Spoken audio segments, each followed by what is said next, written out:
Thank you for joining today's session. My name is Michael Edison Odiase, and I'm the Intelligent Automation Lead for Ciklum. Today, I'm joined with top industry experts and technical SMEs across the intelligent automation technology stack.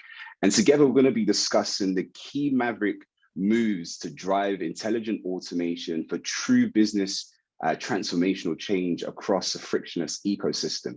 Now, there are several different phrases and terms that have been used to describe this evolution in automation, from the AAA trifecta of intelligent automation or automation, analytics, and AI, to intelligent automation and several others.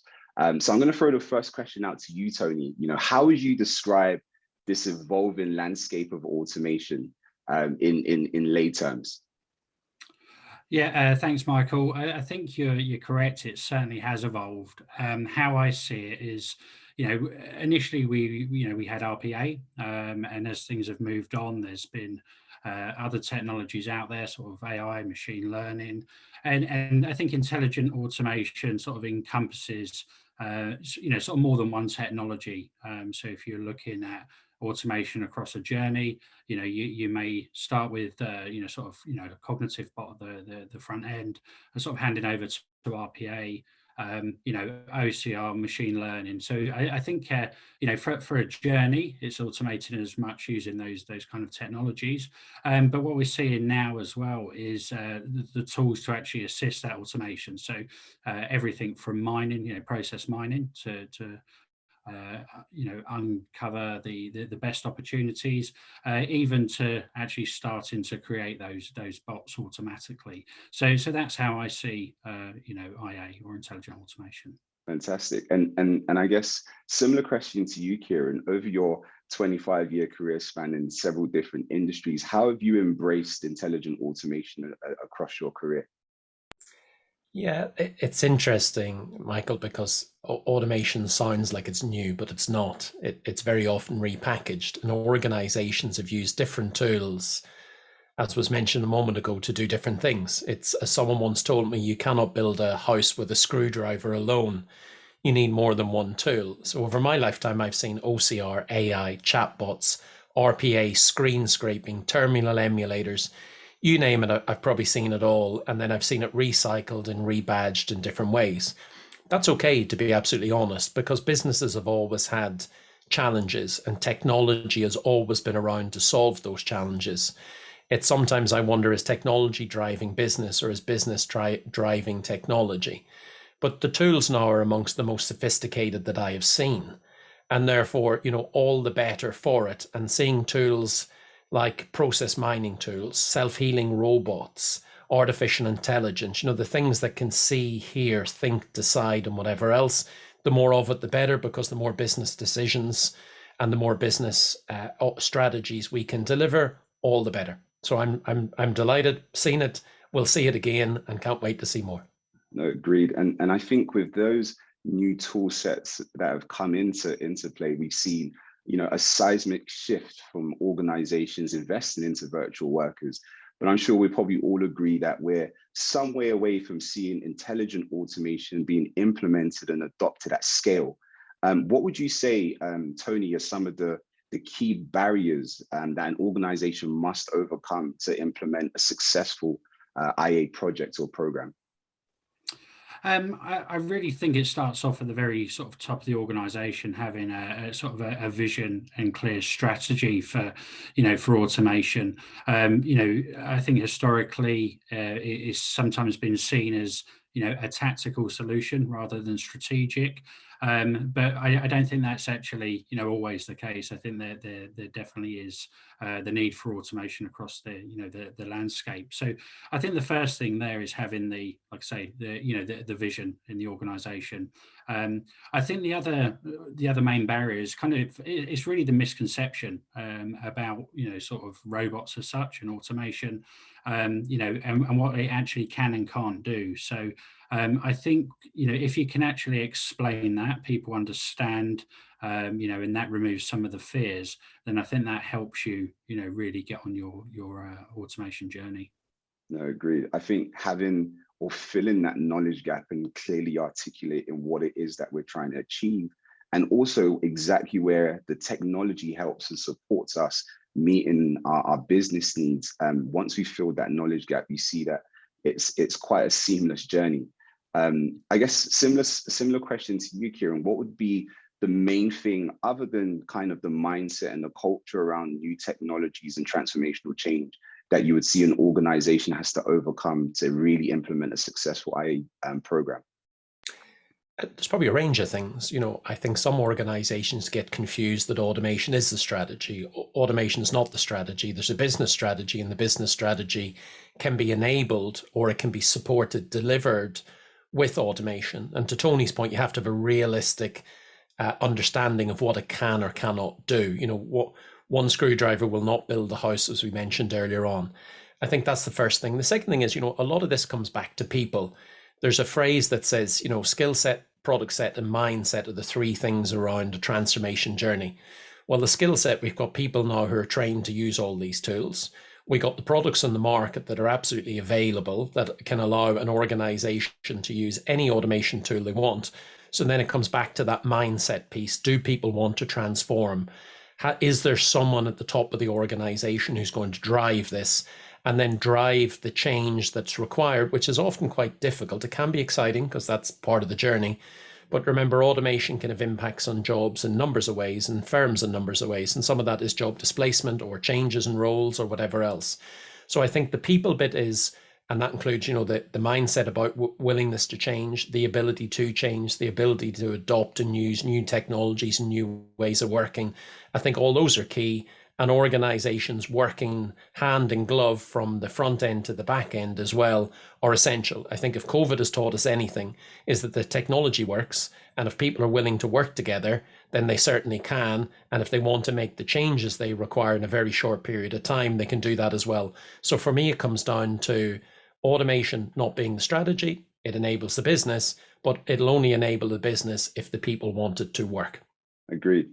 And I think when we talk about some of those products, we're seeing a rapid immersion of new technology that's coming in by the day. But we've spoken a bit about the OCR capabilities, the process mining and process bionics.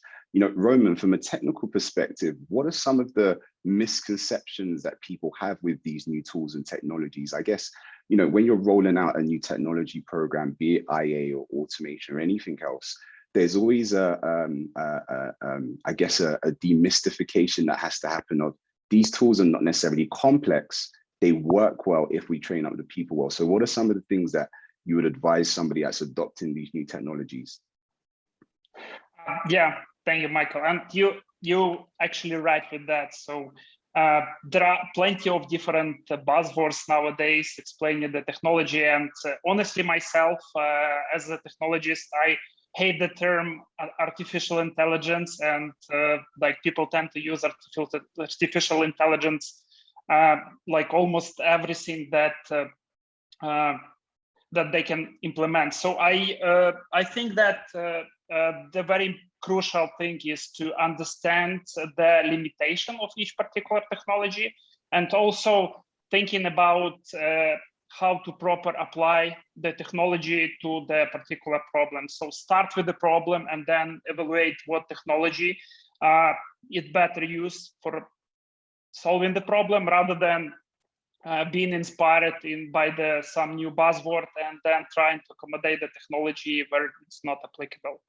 Exactly. And I think, again, it's that understanding of the technology, one, its benefits, its capabilities, and also where its limitations are. I think we've seen from RPA and speaking to a lot of different organizations, there's a bit of maybe buyer remorse of, they've had these robots, they've had these licenses, and maybe not really achieved the truly transformational change that they desired.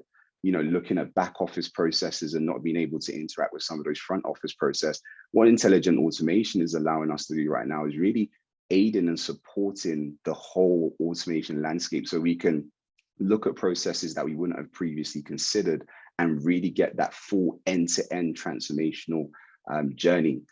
And speaking of that, we have, organizations that are running several different programs and transformational programs at the same time.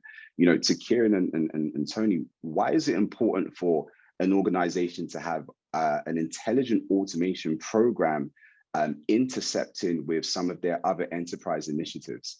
I'll go with Tony first. Yeah, I mean, I think having that, having that feed into the, sort of the enterprise architects is really important. They have, they have an understanding of the strategy, for the IT estate. So understanding what that strategy is, what's coming up next, any potential changes, I think that's really important, because they're the type of things that can impact your impact your program. But also it can, potentially present opportunities as well. As we all know, projects and programs get reprioritized. So, sometimes there could still be that business need, which, automation could come in and actually resolve, certainly on a short-term basis.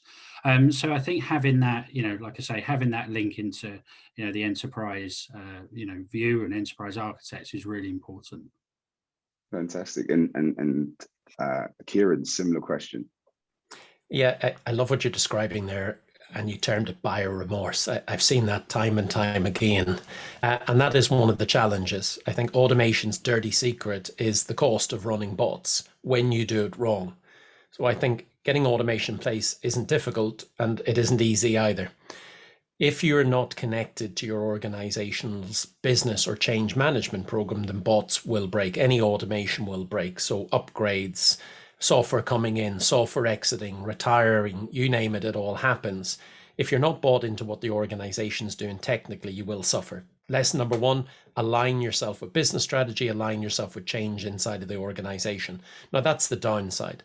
The other upside is, as Tony was mentioning there, when you're very much part of the fabric of an organization, then you're not forgotten. You're not a team that has to go out and hunt automation. You should be doing that anyway, but you're a team that's brought to the table when there's a conversation. So from a business perspective, if you're hiring 100 people, your first question should be, how do I digitize and automate that so then I can hire people thereafter? That's the kind of conversation you should be having. Or if you're using one technology and already invested in an intelligent automation platform, okay, do we need to spend more money, or how can we get the tooling to solve the problem that we've got? To Roman's point, you're not attempting to use a hammer to whack every sort of nail under God's earth, but definitely with the toolkits that are now available, you can solve a ton of business problems. It's just putting that right tool to the right problem at the same time. So solve for hidden cost, number one, and more importantly, aim for opportunity that presents itself now that you've a suite of tools that you can use to help the business drive its business strategy.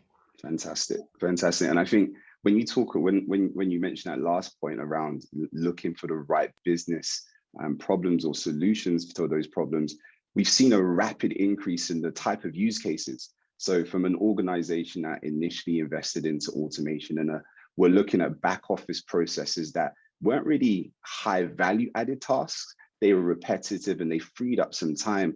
But now we're seeing real kind of business transformational change use cases because we're able to interact with front office processes and augment a full customer journey or user experience end to end with these additional technologies. And to that point, Roman, what are some of the best practice approaches that you would advise for somebody that's either in starting their intelligent automation journey, midway through, or in a relatively mature state? So talking about some of the success factors, governance and things alike, how would you advise for best practices on that? Sure. So first of all, I think that like adopting new technology, it's very important to ensure that your people have a proper knowledge and the proper skills to work with the technology. Although the low-code, no-code platforms are promising that it's very easy to learn, but in reality, it's not always the case. So make sure you have the right people with the right skill set, and if you need to upskill them, make sure that it's planned upfront. Also, just bear in mind that whatever automation you implemented, it's not just created one time and then let it run and forgot about that. So like software robots as a real human, they need they need some supervision, they need some governance, and also like the technology continue to evolve in, your technical landscape continue to evolve in, and your processes will continue to evolve in. So bear in mind that whenever you start the automation program, whenever you implement some solution that needs to be maintained, and that there should be some investing plan for that as well. Fantastic. I think there's a real theme that I've been hearing from all of our answers, which is really knowledge and ensuring that we have the right mindset towards the technology and providing the right solutions. And I like the point that you made, Roman, around, you know, ensuring that once we've got these technologies in place, don't just leave them. We need to return to these softwares, these tools, and constantly train them and evolve.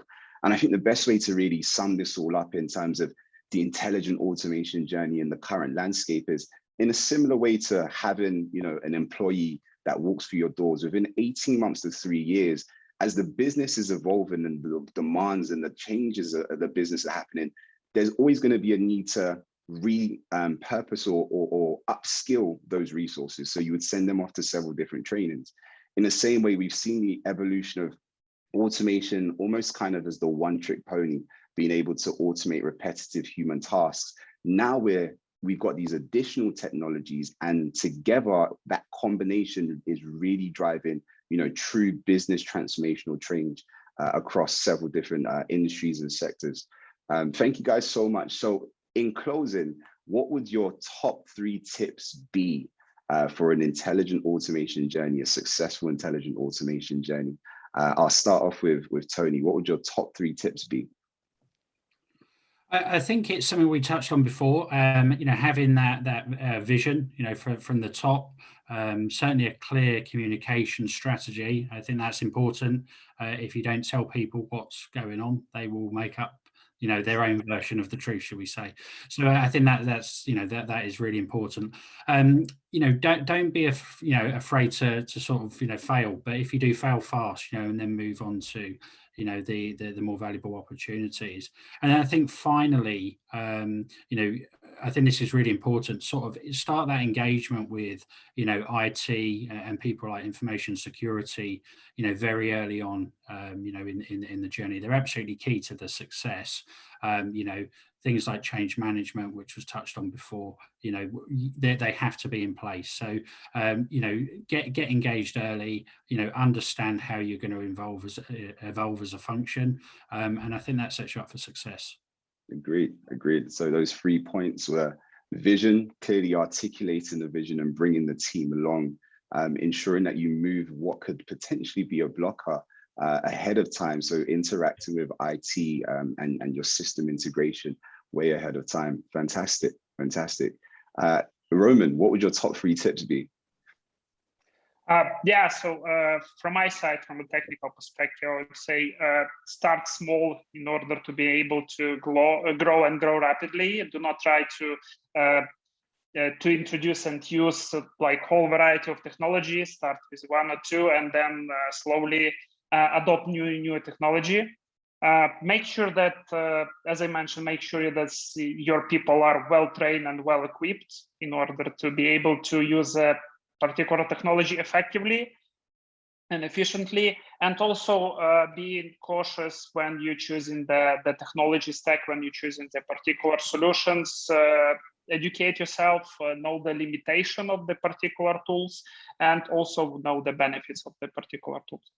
Fantastic. And there again, to Tony's point, you know, re-echoing, if you're gonna be or if you're taking up this journey, it's really fail fast and learn quickly to be able to move on to that next level. Fantastic.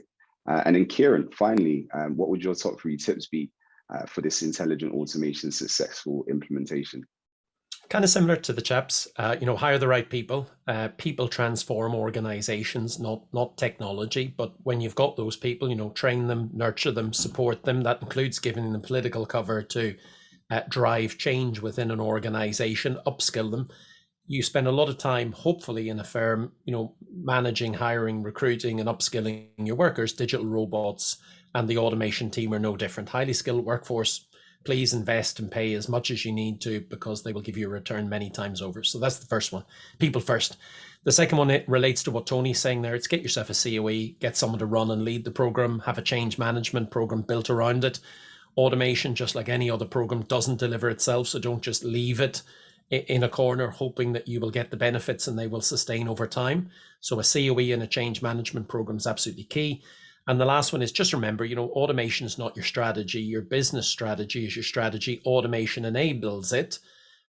So just keep that in mind at all times. Work out where you're going, what's the journey, and then apply the different technologies. And as Roman mentioned, there's lots of them. Just find the right one for you. There's tons available at different price points. Apply it to the business problem, allowing yourself to automate and digitize an end-to-end journey, and you will transform your organization. Fantastic. And I think that's the point, really. It's having that upfront investment in the people, the technology, and the right knowledge and insights that you need, and really having your program in a truly agile fashion, whereby you're able to implement, make the necessary changes, and then push the journey up until success. Fantastic. Gentlemen, it's been a pleasure speaking to you all, and thank you so much for sharing your insights. And we look forward to reading, hearing, and following your intelligent automation journey. So thank you very much for speaking with me today. Thank you.